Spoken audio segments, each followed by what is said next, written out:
সামনেই দুর্গাপুজো, তার আগেই বড় খবর সামনে এলো। এই খবরে ঘুম উড়েছে পুলিশের। পুজোর আগেই কলকাতায় হতে পারে জিহাদি হামলা, এমন সম্ভাবনাও উড়িয়ে দেওয়া যাচ্ছে না। স্বাভাবিকভাবে একটা আশঙ্কা তৈরি হয়েছে। ইতিমধ্যেই দিল্লি পুলিশের স্পেশাল সেল এবং কেন্দ্র রাজ্য মিলে যৌথ অভিযান চালাচ্ছে। দিল্লি, মুম্বাই, ঝাড়খণ্ড, মধ্যপ্রদেশ এবং হায়দ্রাবাদে অভিযান অব্যাহত রয়েছে পুলিশের। আর এই অভিযানে 5 জন সন্ত্রাসীকে গ্রেপ্তারও করা হয়েছে বলে পুলিশ সূত্রে খবর। জানা গিয়েছে আফতাব এবং সুফিয়ান নামের 2 সন্ত্রাসীকে দিল্লি থেকে গ্রেফতার করেছে পুলিশ। এরা প্রত্যেকেই মুম্বাইয়ের বাসিন্দা। তাদের গোপন ঘাঁটিতে অভিযান চালিয়ে অস্ত্র এবং আইইডি তৈরির উপকরণ উদ্ধার করেছে পুলিশের স্পেশাল সেল। অন্যদিকে অপর সন্ত্রাসী আশার দানিশকে রাঁচি থেকে গ্রেপ্তার করা হয়েছে। এই অভিযানে তার আস্তানা থেকে রাসায়নিক আইইডি তৈরির উপকরণ উদ্ধার করা হয়েছে বলেও পুলিশ সূত্রে খবর। যার ছবি আমরা দেখাচ্ছি, এই সেই ধৃত জিহাদি যাকে রাঁচি থেকে গ্রেপ্তার করা হয়েছে। দেখুন।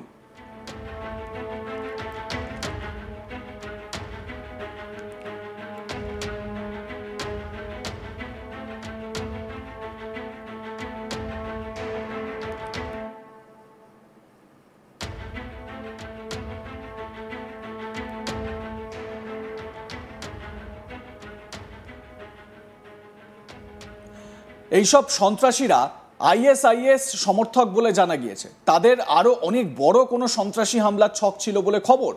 আবার এখানেই শেষ নয়, এই গ্রেপ্তার হওয়া সন্ত্রাসীদের অনেকেই আইডি তৈরিতে বিশেষজ্ঞ বলে খবর। তাদের কাছ থেকে অস্ত্র এবং কার্তুজও উদ্ধার করা হয়েছে বলে খবর। আর এখান থেকেই প্রশ্ন, বাংলা ঘেঁষা রাজ্যে যদি এই অবস্থা হয় তাহলে বাংলাতেই যে কোনো সময় এমন ঘটনা তো ঘটতেই পারে। তার মধ্যে সামনেই পুজো, তার আগে এই ঘটনা চিন্তা বাড়াচ্ছে বিশেষজ্ঞ মহলে। এই ঘটনায় প্রথমে 3 জন সন্ত্রাসীকে গ্রেপ্তার করা হয়, যার মধ্যে 2 জনকে দিল্লি থেকে উদ্ধার করা হয়। পরে পুলিশ গভীর রাতে অভিযানে আরও 2 সন্দেহভাজনকে গ্রেপ্তার করে। ঘটনায় মোট 5 জন গ্রেপ্তার হয়েছে। তাদের ছবি আপনারা দেখতে পাচ্ছেন। দিল্লি পুলিশ স্পেশাল সেল তারা যেভাবে অ্যাক্টিভ হয়েছে এবং কেন্দ্র রাজ্য যৌথ উদ্যোগে যে গ্রেপ্তার করা হয়েছে দেখতে পাচ্ছেন সেই ছবি। 5 জনকে এই 5 জন এই জিহাদি, সন্দেহভাজন জিহাদিকে গ্রেপ্তার করা হয়েছে। এই ঘটনার পর দিল্লি, মুম্বাই, ঝাড়খণ্ড, মধ্যপ্রদেশ এবং হায়দ্রাবাদে অভিযান অব্যাহত রেখেছে পুলিশ। স্বাভাবিকভাবে চিন্তা বাড়াচ্ছে, কারণ দুর্গাপুজোর আগে এই ধরনের ঘটনা কোনোভাবেই কাম্য নয়। দুর্গাপুজো আমরা জানি যে সাধারণত এই সময় দেশের বিভিন্ন প্রান্তে, শুধুমাত্র বাংলায় দুর্গাপুজো নয়, দেশের বিভিন্ন জায়গায় দুর্গাপুজো হয়। কোথাও নবরাত্রি হয়, কোথাও অন্য কোনো ভাবে পুজো করা হয়। 2 দিন আগেই আমরা দেখলাম মুম্বাইয়ে গণেশ চতুর্থী গেল, এবং সেই গণেশ চতুর্থীতে আপনারা জানেন সেই সময়ও 14 জনের একটা জিহাদি টিম তারা নাকি ঢুকে পড়েছিল মুম্বাইয়ে, সেই খবরও সামনে এসেছিল। এবং তাদের কাছে আরডিএক্স, প্রচুর পরিমাণে আরডিএক্স হাতে ছিল, এবং সেই আরডিএক্সে তারা পুরো মুম্বাই শহরটাকে ব্লাস্ট করে দিতে পারতো, এই রকম একটা আশঙ্কার খবর সামনে এসেছিল। মুম্বাই এটিএস তৎপরতার সঙ্গে বেশ কয়েকজনকে গ্রেপ্তার করে এবং তাদেরকে তদন্তে রাখা হয়েছে। তদন্ত চলছে, তাদেরকে জিজ্ঞাসাবাদে কি উঠে আসে সেটা অবশ্যই আমরা আপনাদের সামনে তুলে ধরবো। কিন্তু এই সময়গুলো কেন বেছে নেওয়া হয়?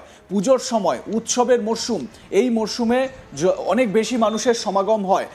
দূর দূরান্ত থেকে মানুষ তারা উৎসব মুখর হতে কোনো একটি জায়গায় আসেন, কেন্দ্রীভূত হন, এবং সেইখানে যদি ব্লাস্ট করানো যায় বা সেইখানে যদি একটা বিস্ফোরণ ঘটানো যায় তাহলে প্রচুর জানমালের ক্ষতি হতে পারে, প্রচুর মানুষের প্রাণহানির আশঙ্কা থাকতে পারে। এই বিষয়টিকেই কিন্তু জিহাদিরা কাজে লাগায়। কিন্তু দিল্লি পুলিশ তারা তৎপরতার সঙ্গে বেশ কয়েকটি রাজ্য, যেরকম আপনাদের বললাম যে মধ্যপ্রদেশ, ঝাড়খণ্ড, এই রাজ্যগুলোর সঙ্গে তারা কন্টিনিউয়াস যোগাযোগ রেখেছিল এবং যোগাযোগ রেখে এই 5 জনকে গ্রেপ্তার করা সম্ভব হয়েছে। আরও একবার দেখুন এই 5 জন জিহাদি, সন্দেহভাজন জিহাদি যাদেরকে গ্রেপ্তার করা হয়েছে।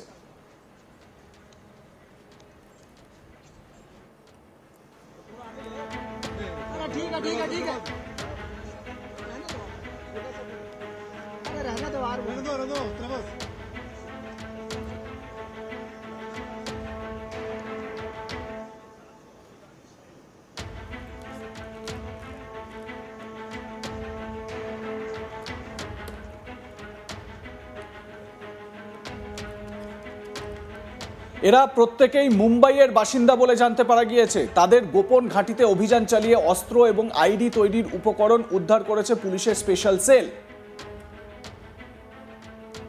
আপনাদের মতামত জানাতে ভুলবেন না। দেখতে থাকুন আজ তাক বাংলা, সাবস্ক্রাইব করুন আমাদের ইউটিউব চ্যানেলটি, বেল আইকন প্রেস করুন নোটিফিকেশন পেতে।